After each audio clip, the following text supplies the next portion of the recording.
ನಮಸ್ಕಾರ. MMK TV Kannada ಡಿಜಿಟಲ್ಗೆ ಸ್ವಾಗತ.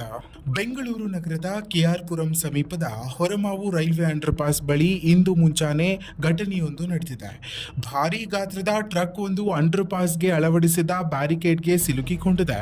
ಇನ್ನು ರೈಲ್ವೆ ಅಂಡರ್ ಪಾಸ್ ಮೂಲಕ ಭಾರೀ ವಾಹನಗಳ ಸಂಚಾರಕ್ಕೆ ನಿರ್ಬಂಧ ಹೇರಲಾಗಿದ್ದು, ಇದಕ್ಕಾಗಿ ಎಚ್ಚರಿಕೆಯಾಗಿ ಬ್ಯಾರಿಕೇಡ್ ಅಳವಡಿಸಲಾಗಿದೆ.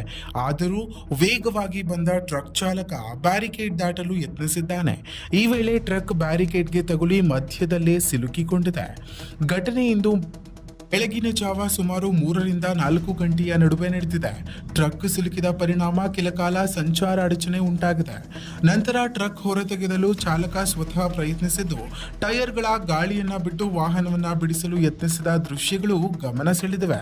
ಈ ಸಂಪೂರ್ಣ ಘಟನೆ ಸ್ಥಳೀಯರ ಮೊಬೈಲ್ನಲ್ಲಿ ಸೆರೆಗೊಂಡಿದ್ದು, ಸಾಮಾಜಿಕ ಜಾಲತಾಣಗಳಲ್ಲಿ ವೈರಲ್ ಆಗ್ತಿದೆ. ಸದ್ಯ ಯಾವುದೇ ಪ್ರಾಣಾಪಾಯ ಸಂಭವಿಸಿರುವುದು ಭಾಗ್ಯಕರವಾಗಿದೆ.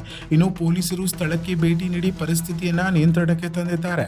ಇನ್ನಷ್ಟು ಸ್ಥಳೀಯ ಮಾಹಿತಿಗಾಗಿ ನಮ್ಮ ಎಂಎಂಕೆ ಯೂಟ್ಯೂಬ್ ಚಾನೆಲ್ನ ಸಬ್ಸ್ಕ್ರೈಬ್ ಮಾಡಿಕೊಳ್ಳಿ.